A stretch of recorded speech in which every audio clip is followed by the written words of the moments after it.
Welcome back to Thimbleberry U. I am John Jagay, joined again by Amy Walls from Thimbleberry Financial. We're talking about the coronavirus today and how this has affected us. You know, I'll mention that we are recording this on April 3rd, so this is all accurate as of right now. You know, Amy, most of the country still under stay-at-home orders. We don't know if it's going to end in April, May, or later. How are you doing? Well, I'm doing pretty well. I definitely say it is interesting times. Having a 12-year-old at home doing distance learning and a 3-year-old, well, being a 3-year-old has made it really fun. My husband and I are figuring out how to balance work and childcare. And, you know, the great news on that is that for us, at least, we have the flexibility to do that and to adjust our schedules. Mm-hmm. I'm now working 5 a.m. to 2 p.m. and then he starts work at 2 p.m. Yikes. And then goes till around midnight. So bottom line is we're just really lucky that we have that flexibility, and I'm glad I'm still able to be available to our clients. No, that's great to have that flexibility. You know, my wife and I are in the same boat where we are working the same hours. It's just we're not texting each other all day. We're just walking into the next room 5 feet apart, making sure the other one's not on the phone when we walk in.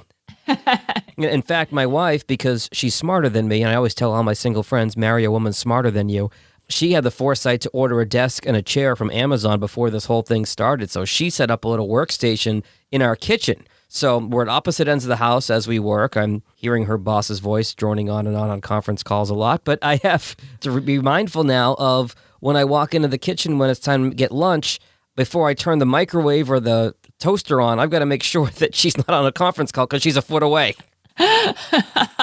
Well, she is brilliant. I will give you that. It's funny how we adjust, though. My son likes to sit outside the room that I'm working in and sing to himself because he misses me. Aww. It makes it really hard to concentrate when I'm in a meeting, but you got to appreciate the love. Just tell your clients they're on hold and they're listening to the music while they're on hold. Yes. What I think has been really interesting, though, about this whole thing is the kind of conversations that have come out of it. Conversations within our team, with clients, really with anybody that we've been talking to. I'm finding those conversations have been a lot deeper, and it doesn't seem to be the result of a change in the kinds of questions being asked. What I really think is people seem to be shifting their focus and their thoughts about what's really important to them. Funny how a global pandemic will have that effect on people. So what are some of the things you're hearing from those clients, Amy? You know, I don't want to downplay that there's stress, but sure. I think the thing is people aren't focusing on that. You know, they are worried about their jobs and their income, balancing work and personal responsibilities, like we were talking about with kids and homeschooling. And then they're worried about their health and that of their loved ones. Sure. And of course, the toilet paper. Oh, yeah. But where they're really focused is on the fact that they're finding themselves happier. Yeah, and I find that is an interesting outcome. I find it true for myself, too. And when I've dug in with them about why they feel happier, interestingly, the responses tend to be around having less choice. Really? Yeah, that their life is simpler. When I think about this, I think about Steve Jobs and his dress code. Yeah, the black shirt, right? Yep, he always wore the same thing. Because we only have so much mental space to make decisions. Mm-hmm.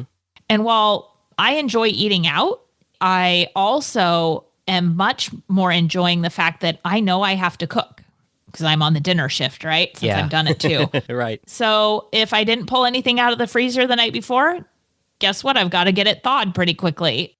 And it's what you have to do. And I like that it's not a debate of what are we going to eat? Do we want to run to the store to get something? Are we going to go out? It's just, what do we have? And you make it do, and that's nice. I can see both sides of that because it is so nice to not have the same awful conversation that every married couple has. What do you want tonight? I don't know. What do you want? What do you want? I don't know. What do you want? But on the flip side of it, I literally had that exact situation with the frozen food. I think it was the first Monday night that my wife was home. I was working, she was working. We kind of had a miscommunication about, you know, who was cooking dinner. And I was going to take frozen chicken out of the freezer and throw it in the Instapot. And it's a long story, but I'll just suffice to say it was an epic fail. The outsides were cooked. The inside was raw. Like, we ended up making cheese quesadillas instead. So there is a downside to not eating out, but not having all those ideas and having to make all those decisions. I certainly see the appeal in that. We'll have to talk offline about the chicken. I figured that one out. Okay. But yes, people definitely sound happier as a result. And they're also saying less FOMO, fear of missing out. I think this ties into having less choices. Someone said it's less stressful to know there is nowhere else you need to be and that you can just enjoy being there. Nobody else is going out. Everybody else is home. Yep. In fact, the only FOMO that I've had in the last month was Tiger King. So last Saturday, my wife and I binged it. Okay. I love that. I love that. But I've even had people say, I didn't know I had a fear of missing out. And now all of a sudden I'm aware of it. And it's made me just say, oh, I didn't need to. And guess what? I'm here at home with my favorite people. Yep. Why don't I just sit here and enjoy being with them? Like, why can't I do that outside of this? It's so true. The other night, my wife and I looked at each other and said, we've been married less than 3 years, but we said, it's a good thing we like each other, because if not, this would really be painful. Yes. Yes. Also, people are saying that they like the status quo, that it's good. So this is an example from one of my team members, and he was pretty excited when he heard that the drive-through coffee shop around the corner from his house was open. Yep. And then all of a sudden he said, well, this is silly. Like, I'm feeling happy with the choices I have. And that's adding extra complexity to my life. Why do I want to add that back in if I'm finding myself happier this way? And so he has not gone. He's actually said no when his wife has said, hey, do you want to go get coffee? And he said he's now completely happy with his homemade coffee and has really perfected it and wants to keep doing that. You're preaching to the choir, because I'm the guy that's got the Ninja coffee bar and the French press and making my own coffee at home. And now that my wife doesn't have to get in the car and go to work, we'll get up, I'll start making coffee. Ooh, can you make me some too? Yeah, happy to do it, honey.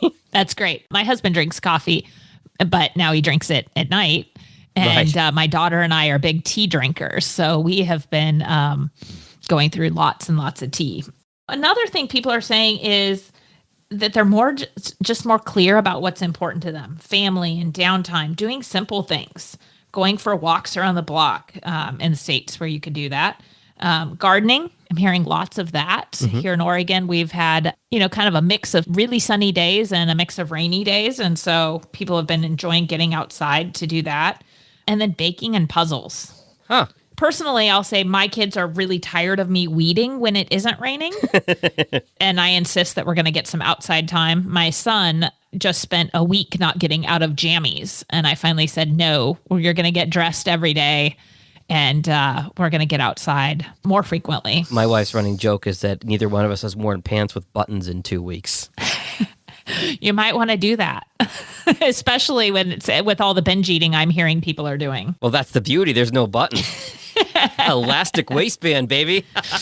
At some point, we will get out of this. Yes, that's fair. At some point, people are going to see me out in public. That's a fair point.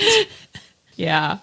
But with all this, and Jag, you could probably speak to this. I know in our family, we're finding it, but not having all these activities that we're driven to do and finding joy in simple things, I'm hearing people are saving more money. Oh my gosh, yes. Yeah, and it's one of these areas that's a little hard to talk about because it could be insensitive with so many people hurting. We just found out that 10 million people have filed for unemployment in the last couple of weeks. Yeah. But I think that this has the potential for people to realize and recognize the difference between needs and wants. Yes. It's funny, think about an entertainment budget, going out to dinner and all that. The only things that I can think of that we've spent money on in the last few weeks are groceries.